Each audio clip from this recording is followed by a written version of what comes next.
¿Está? ¿Por el 1? ¿Lo tienes ya? Voy a avisar a Paula. Vale, chao. Chao. Listo, gracias.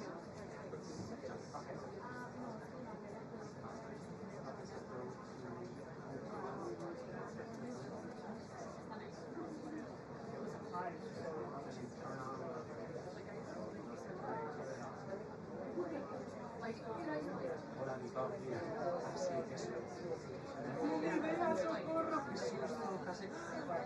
Gracias. Vale, perfecto. Está bien, ¿no? Vale, pues sí. Chao, gracias. Gracias, chao. Chao.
I have to be able to see that seat. Here? Yes. Yeah. First seat. It was folded out. Somebody so the white steel that was out here. So one of you two guys are gonna have to move because there was a stool that was placed here for me.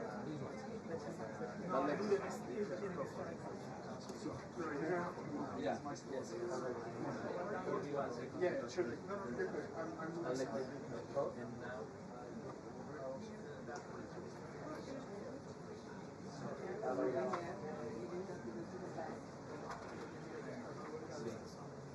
You all right? Yeah. Just make it so.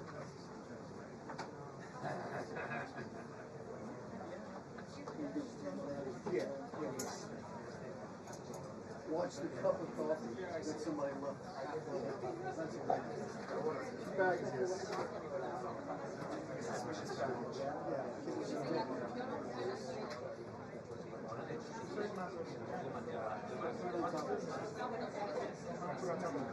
Yeah. So,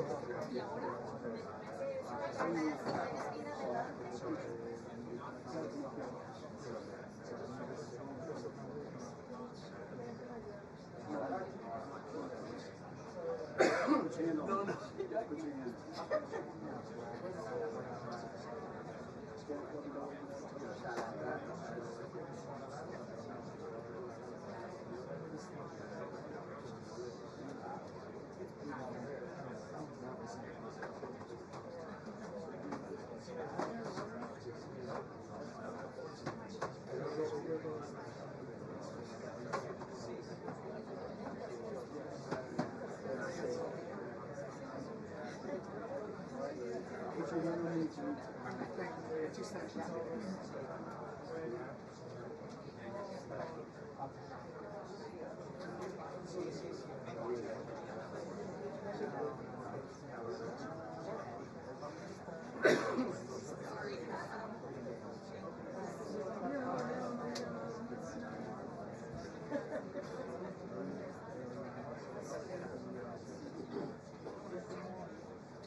Just kick him. Let me know. Kick him. I'll back as far up as I can into his knees because he's got. I'm also happy to kick him too for you. No, you come down. For a second. One good pinch, and you're like That is true. your whole life could change with one properly placed over. Yeah.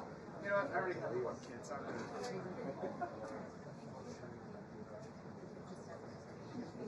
Put your hand on my shoulder. Thank you.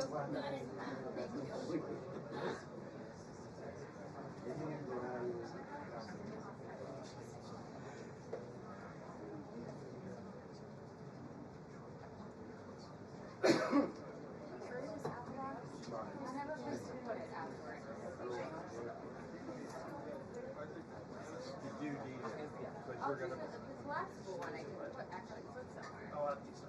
I don't think we have one.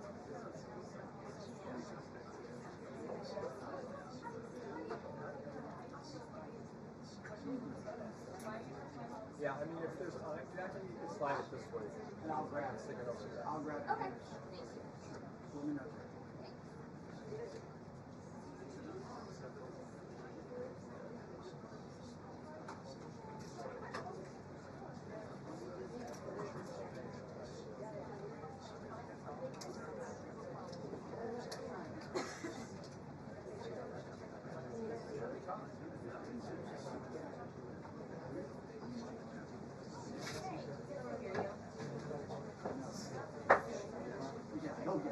Yeah, you can go sit in front and take your correspondence. You do anything you want on your last day. I go.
I'd be about ready to go shot, and this morning the president's schedule is to met with the Venezuelan opposition leader about a half hour ago. So I reported that she was considering taking him for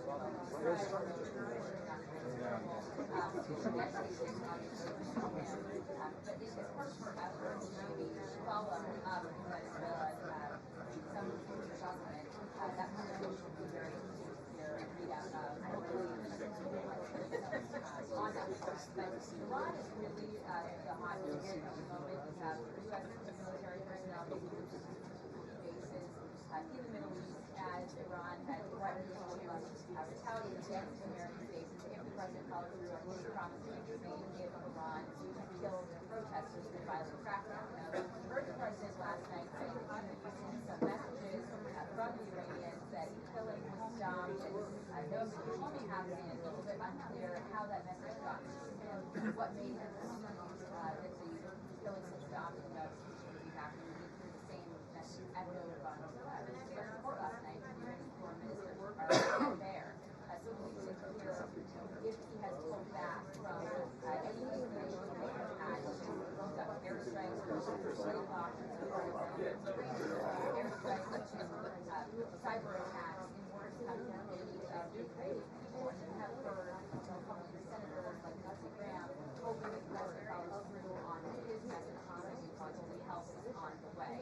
So those are the two big issues this morning. Of course, also you have the threat to both the Insurrection Act, the law enforcement in Minnesota don't cooperate and allow us to do their jobs there. As you know, I spoke to reporters this morning and said that he didn't discuss the Insurrection Act with the president. He didn't say he recommended it to him, but it is among the early options he had under the Constitution.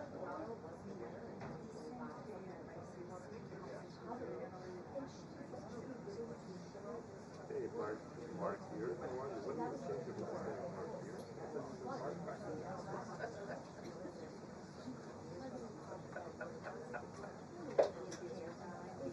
Yes, welcome for the house. Let's see, pick up with the first correspondent one. The next one is thank you, Martin. Bye then.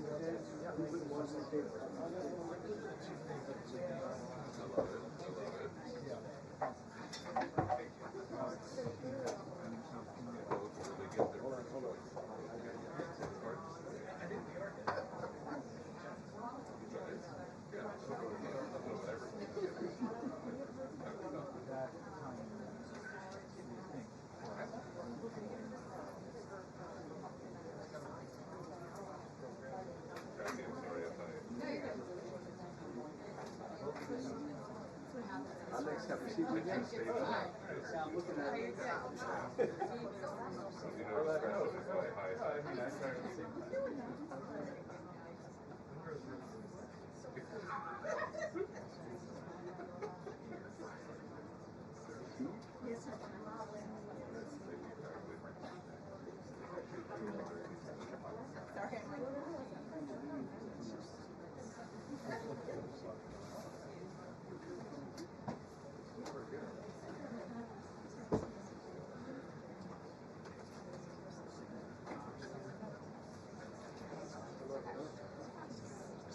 You did? I told you, I sent it.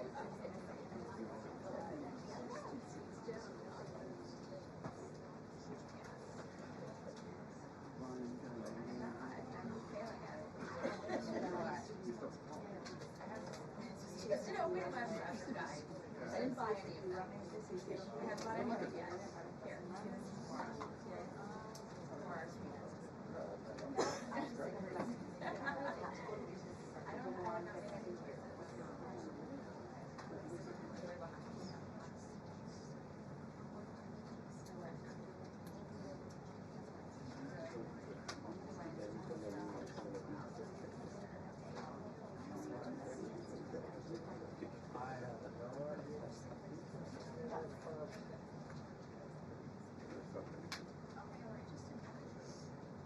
Hey, Teddy.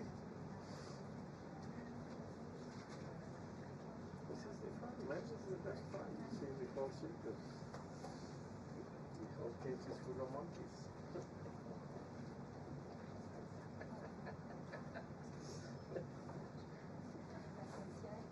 So many interesting coming through.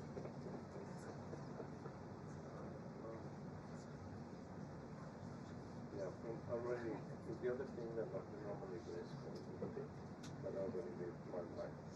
Just to make sure they see me what I have for, and that's it. The next, and then we call for 2-minute mark.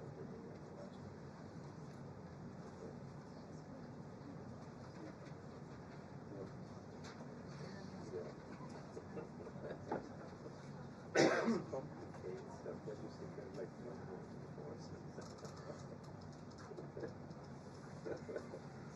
other things, take your way to the side.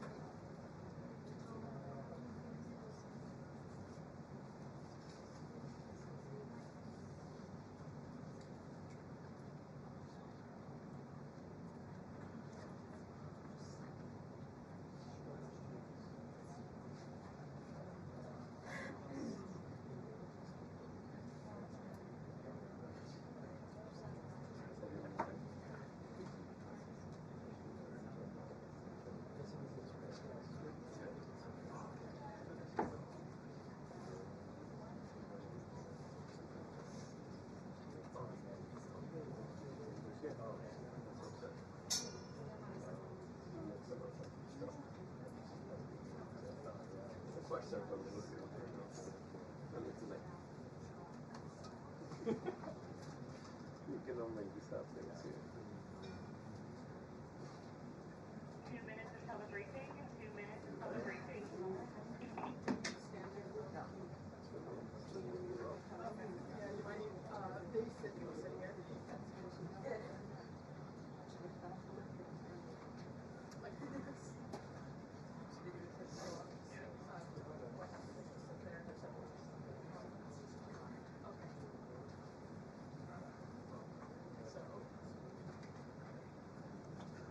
No, you're in the way there.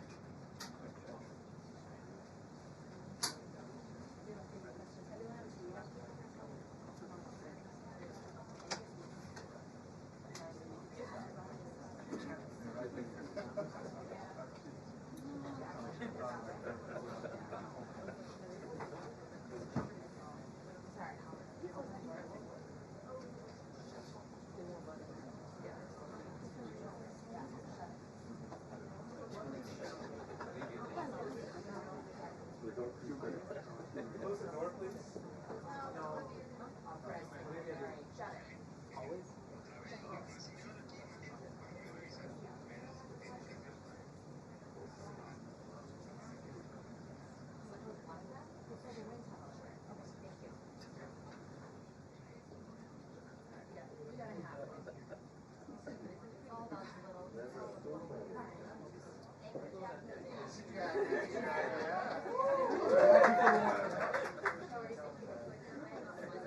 I vote for Jackie.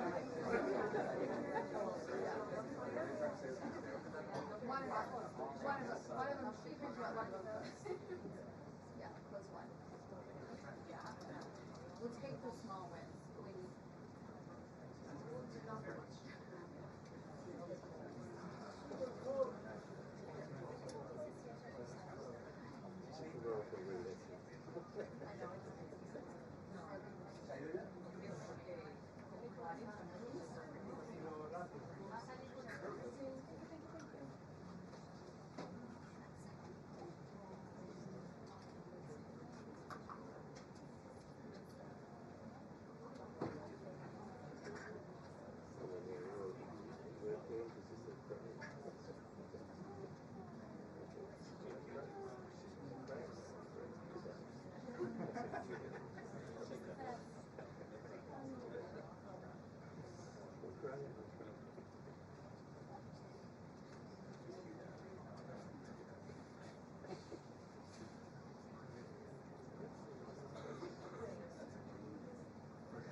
Just close this one. Just one door.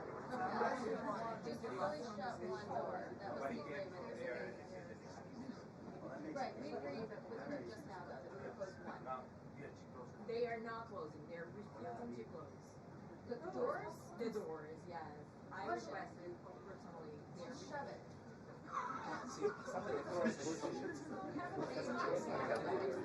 There's East Carolina requesting. I know, I understand. I talked to Olivia. We agreed to shut one of these. One. They told you they do, but they said they won't. Baby's gonna get a call. This is then you can have my so food shop. Perfect. Perfect. Thank you. That's good. Save the baby. Una cosa, si sale un vídeo,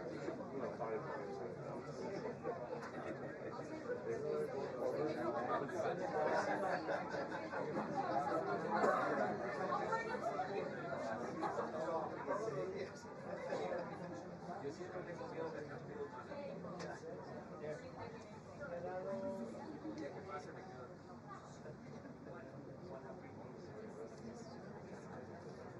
Hey, shut the door. There's an infant in here. Oh my God. Look at the baby.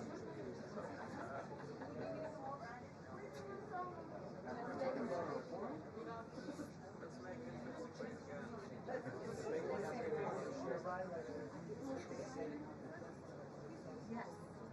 Yeah. I the one that I have not.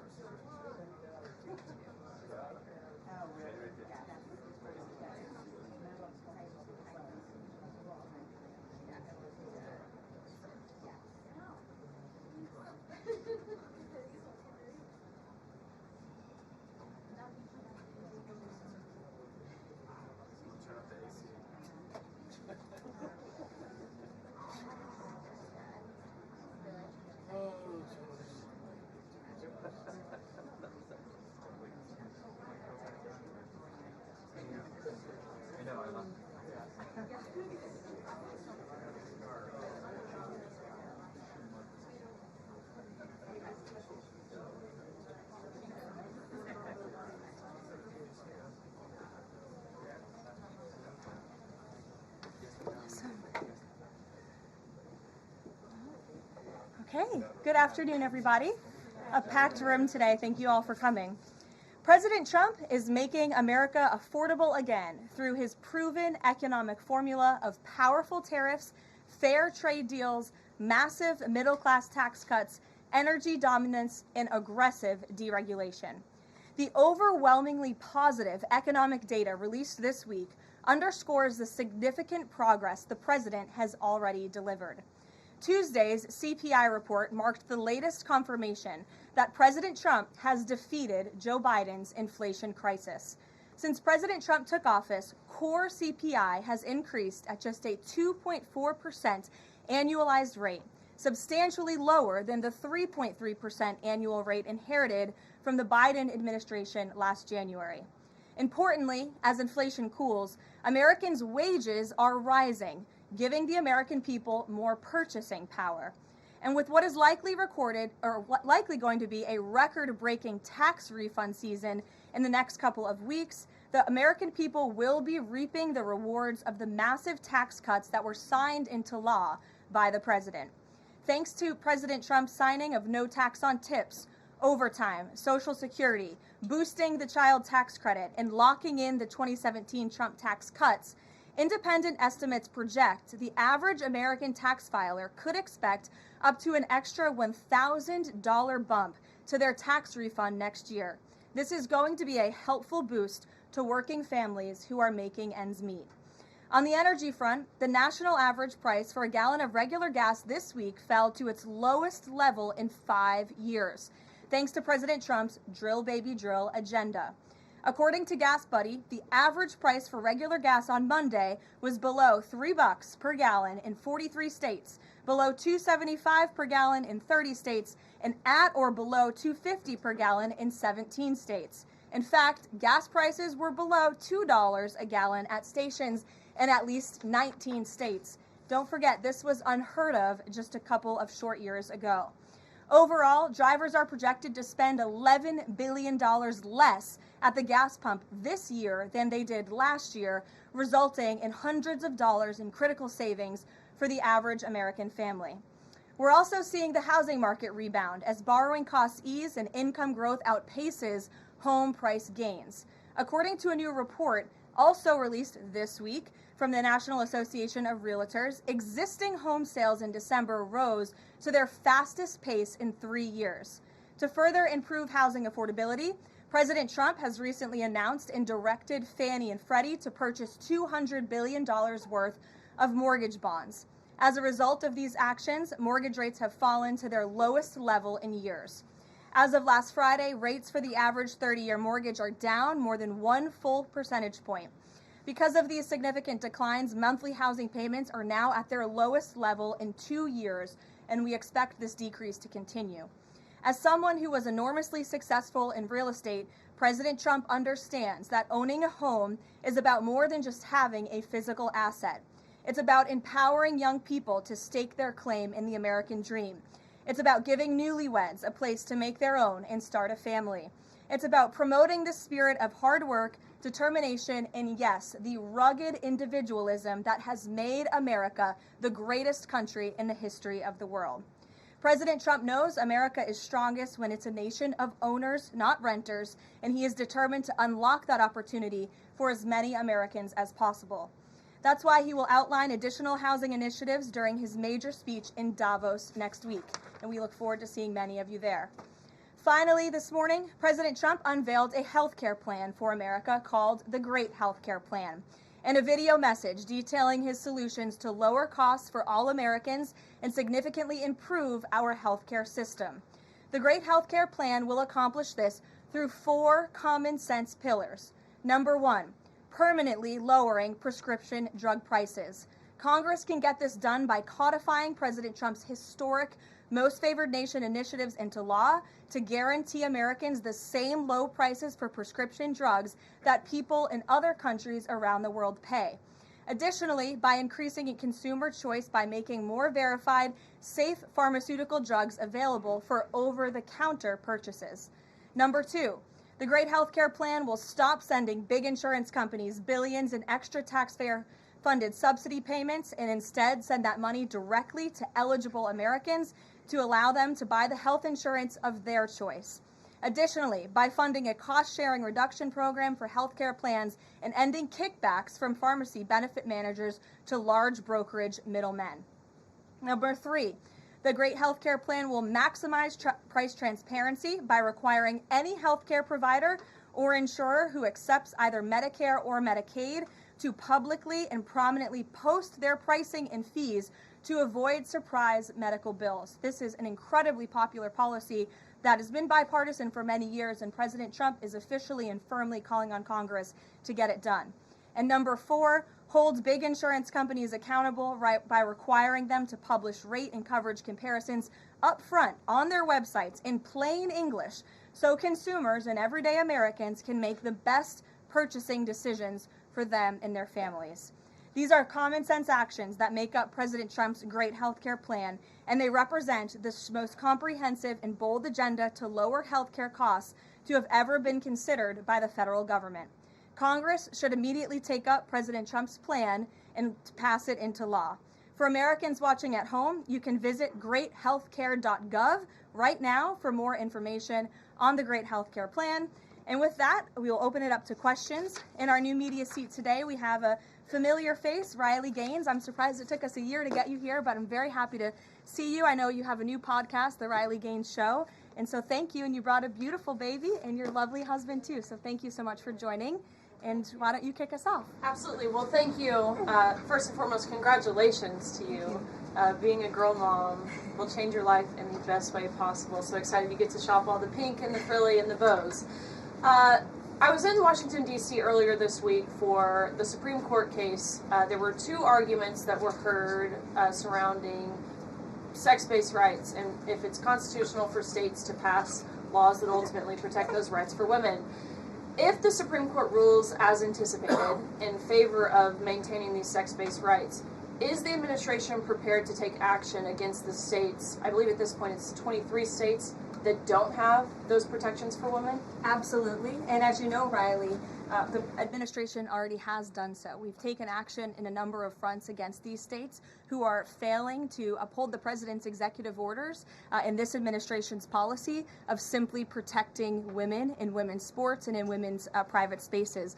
We've gone to the mat with large universities in this country as well to try to fight for what's fair and what's just for women and girls across the country. So I know you were at the arguments. I listened to them myself as a woman and as a former athlete, and I think the president speaks on common sense on this issue, that women's sports and private spaces should be protected, and that there are two genders, there are two sexes. That is not something we should be afraid to say in this country.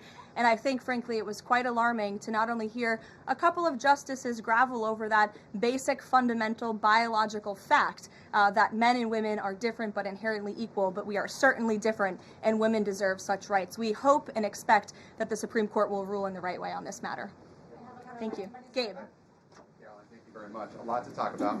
Sure. What can... Isn't there always a lot always to talk a lot about? to talk about. What can you share about the president's meeting with Maria Corina Machado? Is it underway? What can you share about that? And then also, the president said yesterday that Delcy Rodriguez was, quote, a terrific person. Does the president trust the remaining members of the Maduro regime? I will say, to your first question, the meeting was about to begin as I was stepping out of the Oval Office moments ago, so my understanding is that it's underway right now. I know the president was looking forward to this meeting, and he's was expecting it to be a good and positive discussion with Ms. Machado, who is really a remarkable and brave voice for many of the people of Venezuela. So the president looks forward to obviously talking to her about the realities on the ground in the country and what is taking place. As for Ms. Rodriguez, the president did speak with her directly this week. As you know, he revealed that to all of you yesterday. And Secretary Rubio and the administration have been in constant communication with Ms. Rodriguez and other members of the interim government in Venezuela. They have been extremely cooperative. They have thus far met all of the demands and requests of the United States and of the president. And I think you have all seen that play out. We obviously had a $500 million energy deal that was struck in large part because of the cooperation from Ms. Rodriguez. Venezuela and Ms. Rodriguez have also confirmed that they will be releasing political prisoners from Venezuela. There were 5 Americans who were recently released this week as well. So the president likes what he's seeing and will expect that cooperation to continue. And regarding the investigation into the leak that the president referenced yesterday, what is the administration's position on the Washington Post reporter? The Post has reported that she was told that she is not a target of the investigation. Does the administration believe she did anything wrong? And then also, what is the administration's position on the Pentagon Papers case from the 1970s that affirmed reporters' right to publish classified information under certain circumstances? Well, since this is an active investigation, I don't want to comment on it much more than what we did yesterday to obviously confirm the investigation, and I can confirm what the Attorney General stated and the President as well, which is that the individual, unfortunately, a contractor at the Pentagon, chose to unlawfully leak classified and very serious information to this Washington Post reporter. Hence why the reporter's home was looked into by the FBI, rightfully so. And the administration is not going to tolerate leaks, especially from within the national security apparatus of the United States government, that put our nation's integrity and our national security at risk. Full stop. The president will not support that. I know the Secretary of War will not support that, and it will not stand. And legal action will be taken against anyone, whether it's a member of the press or whether it's an employee for a federal agency who breaks the law. If you break the law and if you endanger our men and women in uniform, you are going to be held accountable, period, full stop. But Jackie. Does this administration believe that this reporter or any reporter has a right to publish classified information under certain circumstances? Look, I think that we do not believe that individuals who have been given the privilege of holding a top secret clearance should be illegally leaking that classified information, and I know the American people agree with that. And I think it's a basic tenet of journalistic integrity not to publish information that could directly endanger the operational security or the brave men and women who are serving this country in uniform and putting themselves in harm's way to protect not just the people of this administration, but all of you in the press and all of their fellow Americans as well. Jackie. Thank you, Caroline. I wanted to get the White House reaction to Iranian state TV broadcasting an implicit threat to the president's life. It was images of the assassination attempt in Butler, Pennsylvania, according to reports, with the message, "This time it will not go wrong." I have not seen that, to be honest with you, Jackie. We'll take a look, and I'll let the president and his national security team examine that footage to ensure its legitimacy. Again, I haven't seen it, so I can't comment on it. What I will say with respect to Iran is that the president and his team have communicated to the Iranian regime that if the killing continues, there will be grave consequences. And the president received a message, as he revealed to all of you and the whole world yesterday, that the killing and the executions will stop. And the president understands today that 800 executions that were scheduled and supposed to take place yesterday were halted. And so the president and his team are closely monitoring this situation, and all options remain on the table for the president. Netanyahu encouraged him against strikes. Look, it's true that President spoke with Prime Minister Netanyahu, but I would never detail details about their conversation without giving the expressed approval by the president himself. Ouija. Thank you, Caroline. Is it still the president's assessment that it would be very hard for Ms. Machado to leave Venezuela because he says she lacks the respect and support in that country? And will he raise that with her today? I think the president's assessment that you just pointed out was based on realities on the ground. It was a realistic assessment based on what the president was reading and hearing from his advisors and national security team. And at this moment in time, his opinion on that matter has not changed. He has also said that he would like there to be elections in Venezuela when the time is right. That's right. Do you have any update on when that might be? And is he committed to a transition to democracy for Venezuela? Yes, and he is also committed to hopefully seeing elections in Venezuela one day, but I don't have an updated timetable for you today. Reagan in the back. Thanks, Caroline. I have a question for you on Minnesota and then also Venezuela. Sure. President Trump threatened invoking the Insurrection Act today in a Truth Social post. I'm wondering what his tipping point is. Like, what would it take for him to invoke the Insurrection Act? Look, that's only a question, frankly, Reagan, the president can answer. But the Insurrection Act is a tool at the president's disposal. As you know, it has been used sparingly, but it has been used by previous presidents in American history. And I think the president's Truth Social post spoke very loud and clear to Democrats across this country, elected officials who are using their platforms to encourage violence against federal law enforcement officers, who are encouraging left-wing agitators to unlawfully obstruct legitimate law enforcement operations. And if you talk to any law enforcement officer, no matter what level they work at, they want to be working with their counterparts, whether that's at the federal level or the federal authorities wanting to work with their counterparts at the state and local level. And it's truly shameful that now for more than a year, you've had elected Democrat governors and mayors who have basically held their state and local law enforcement hostage and told them, you cannot cooperate with federal law enforcement. Why? They cooperated under the Biden administration. It's because these Democrats are deranged in their hatred for President Trump, and they are holding their state and local law enforcement hostage as a result. And these Democrat mayors and governors are doing this over what? Over the lawful and legitimate law enforcement operations to remove violent criminals from the streets of Minnesota, from the streets of California, from the streets of New York, and from the streets of every state across this country. And you don't see these riots and this vandalism taking place in states like Florida. Why? Because you have a governor in that state who has empowered federal and local authorities to work together. And it's despicable what we're seeing from these Democrat politicians, especially in sanctuary states and cities across the country. Go ahead, John. Thank you so much. My question is, President Trump has talked twice in recent days, once at the Kennedy Center and then to Reuters again last night, about canceling the election. Why is he talking about this? I believe you're referring to the president's interview at Reuters last night. I was in that interview. It was a closed-door interview. Obviously, there was not audio or video. The president was simply joking. He was saying, we're doing such a great job. We're doing everything the American people thought. Maybe we should just keep rolling. But he was speaking facetiously. And then one more. Sure. On the labor secretary. She's under investigation. Has he spoken to her about this? I don't know if the president has spoken directly to the secretary. If they have, I'm unfamiliar with that conversation, but I have spoken to the president about that report regarding the secretary. He's aware of the internal investigation, and he stands by the secretary, and he thinks that she's doing a tremendous job at the Department of Labor on behalf of American workers. PBS, go ahead. You were mentioning a moment ago about working federal, state, local officials in Minneapolis. Governor Walz's office is saying today that he's trying to get a hold directly with the president. Have they spoken? And if they haven't, why haven't they spoken? If there's a desire from Walz, if they're saying to de-escalate what's happening there. I'm not sure if that's a genuine offer to speak with the president. I was with the president about 30 minutes ago, and they hadn't spoken at that point. Look, the president is always willing to answer the phone when people pick up and call. When there was another tragic shooting many months ago in Governor Walz's state, he spoke directly with the governor. But I would ask that the governor stops inciting the harassment and illegal obstruction of law enforcement in his state.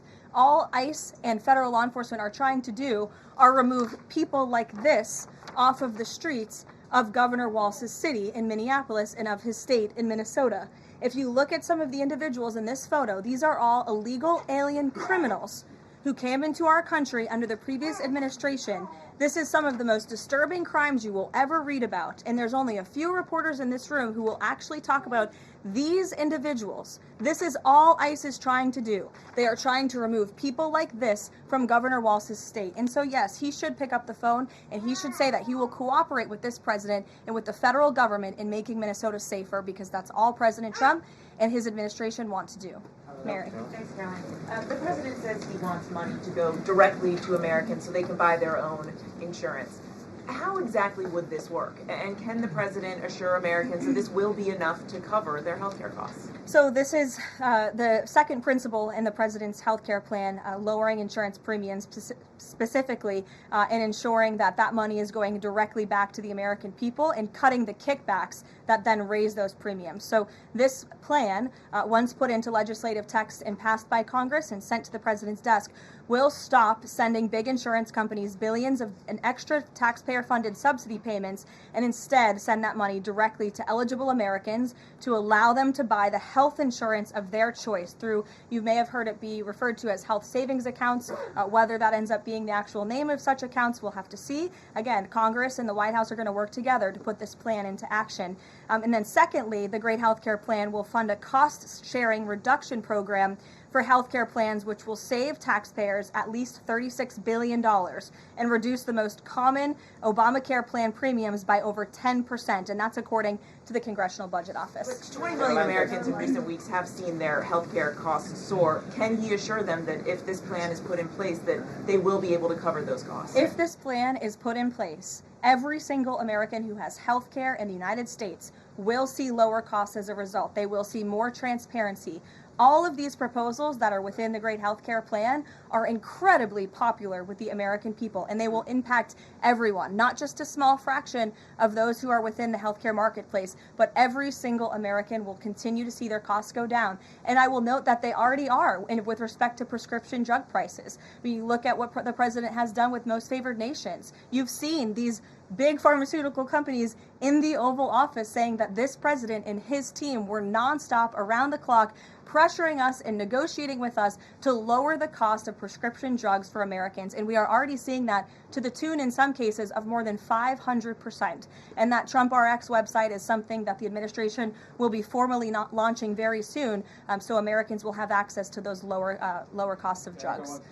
Josh. Thank you. The president has called on credit card companies to lower the cap rate to 10% effective the 20th next week. If they don't do that, what's his... what will he do? What's the threat? Well, tariffs? No, I'm just kidding. The president certainly has an expectation, Josh, that the credit card companies will do this, just as he did with the pharmaceutical companies, that they will lower costs for American consumers. I don't have a specific consequence to outline for you, but certainly this is an expectation and, frankly, a demand that the president has made. Can you give us an update on the Fed? Sorry. There was some reporting from, I think, Fox Business that Rick Reeder had an interview this week scheduled. The president's indicated he's already made a selection, or at least he's settling on someone. Where is he in that process, and when can we expect an announcement? Is he still doing interviews? Look, the president is in the same place as you all have been asking about this for many, many weeks. He's in a decision-making phase. There are a few people who he likes very much for this job, maybe less than that. The truth is, like with all decisions, it's a decision for the president to make. And he said to Reuters in that interview last night that he thinks he'll be finally making that decision in the next couple of weeks. So we will see. And very quickly, there's been some criticism from other governments about Grok and XAI, the Twitter AI bot, and things it's been doing to manipulate images, including whether that would violate the Take It Down Act that the First Lady has supported. We've not heard from this administration on it. Elon Musk says that they've disabled that, but I wanted to ask you whether the administration has a position and whether that's something that you will be pursuing, or whether the president has talked to Mr. Musk about that. Yes, I will talk to the Office of Science and Technology, and we will get you a firm statement and answer on exactly where the administration stands. I don't want to speak on that without speaking with the experts on it. Yes. Just to follow up on the health care plan, one of the things in the Affordable Care Act was coverage of pre-existing conditions. Is there any discussion or inclusion on that issue in the president's plan? The president's plan that he outlined today will have no impact on individuals in this country with pre-existing conditions. Obviously, that's a continued conversation that the White House will have with Congress, but that's not the president's intention with the Great Health Care Plan. Go ahead.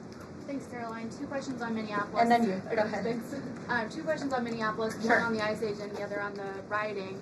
I believe last night there were protesters or rioters that rifled through an FBI car, took weapons. We had a reporter embedded with ICE who said that she saw constant harassment all evening. Can you speak to the rhetoric we're hearing from Democrat politicians, whether they are causing violence against ICE, as well as some of the headlines we've seen, not including the full story? Yeah, I mean, to your first point, I think I've addressed that these Democrat governors and mayors in not just Minnesota, but in states across the country are essentially, they've referred to ICE agents who, again, are brave men and women. And I would encourage everyone in this room, and I would encourage Governor Walz and other Democrats who are demeaning law enforcement to sit down and have a cup of coffee with an ICE agent or a Border Patrol agent. These are great, patriotic men and women who have families, who put on the uniform every day and are following our nation's immigration laws at the direction of their bosses and again, at the direction of the law. They are simply trying to enforce the law. And the Democrat Party has demeaned these individuals. They've even referred to them as Nazis and as the Gestapo. And that is absolutely leading to the violence we're seeing in the streets. If you look at some of the images out of Minneapolis last night, look at this vehicle. Look at what it says. It says F ICE. You have these individuals who are putting their middle finger, proudly so, at the camera. Another ICE vehicle that was vandalized last night by these left-wing agitators. People don't do this without encouragement from people in power who make them feel like it's okay. Here's another one. And I'm pretty sure this car, you can't see it, said the best agent is a dead agent or something to that effect. This is despicable rhetoric that we're seeing, and the media is absolutely complicit in this violence, because if you look at the headline from CNN, protests erupt after federal agent shoots man in Minneapolis, that is not the story, that is not the truth. If you actually want to know the truth, you can look at what the Department of Homeland Security released, which is that this ICE agent was executing a targeted operation against a Venezuelan illegal alien who was unlawfully present in the country, who fled by car and then fled by foot. And when this ICE agent tried to detain the individual, 3 more of his comrades came rushing out of a house and started ambushing and attacking the ICE agent.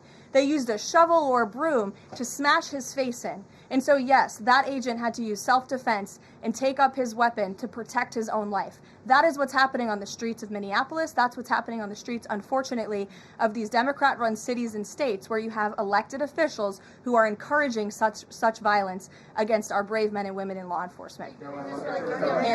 Thank you, Caroline.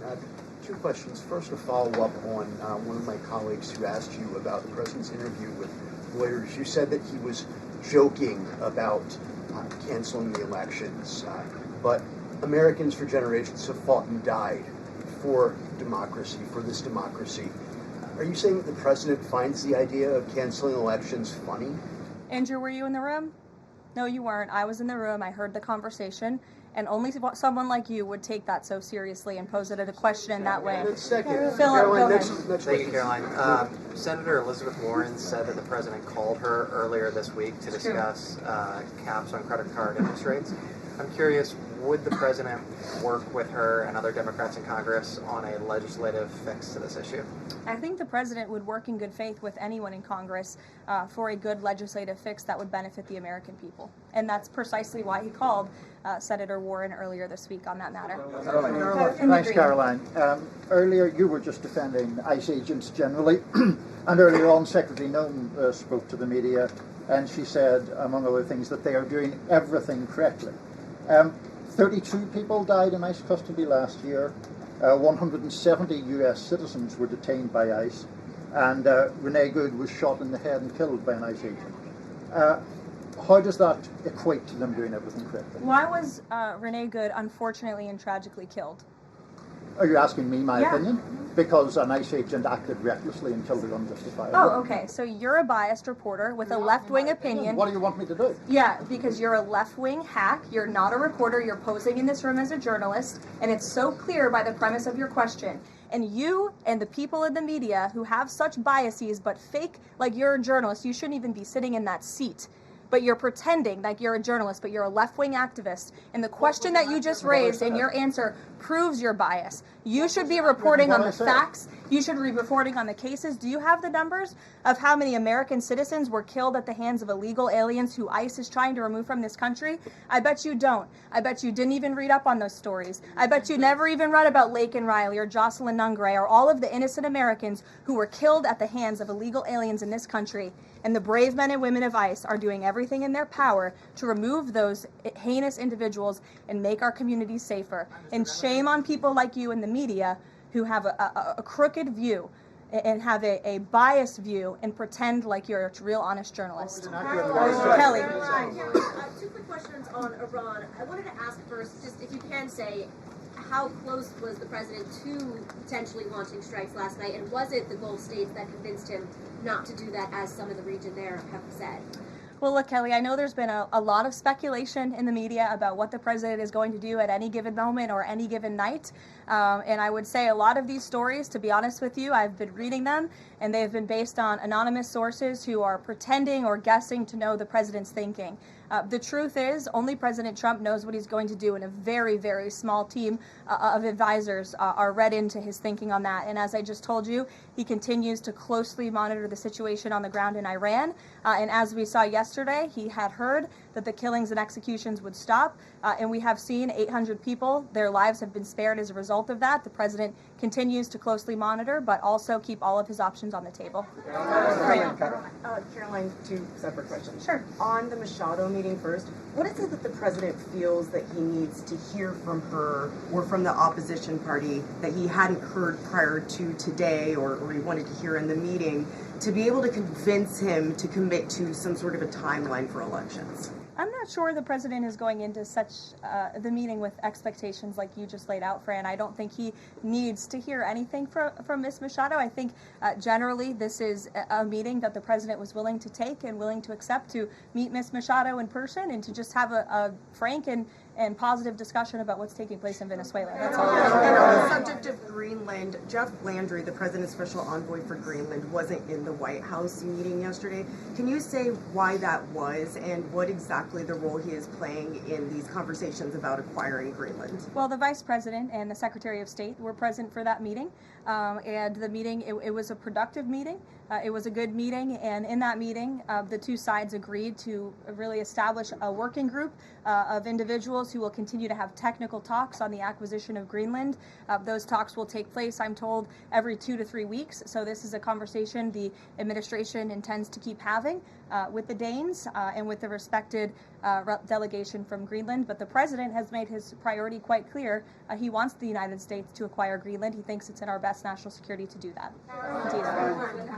There have been multiple instances of American citizens being detained by ICE, and I'm wondering what the administration is asking the agency to do, or what steps is the administration asking the agency to take to ensure that Americans are not wrongly arrested? Obviously, ICE is focused on detaining individuals who are unlawfully present in the country. And there have been hundreds of thousands of illegal aliens who have been arrested and detained and deported from this country by ICE over the course of the last year. And that's their intention, and that is their goal. Thank you, Caroline. What about when Greenland reportedly sent troops over there? Does that change at all what the president is doing on this? And then a second question. Yesterday, in a Senate help hearing, Senator Josh Hawley repeatedly asked a doctor if men can get pregnant, and she did not directly answer that. What are your thoughts on that? Well, to your first question on Greenland, I don't think troops in Europe impact the president's decision-making process, nor does it impact his goal of the acquisition of Greenland at all.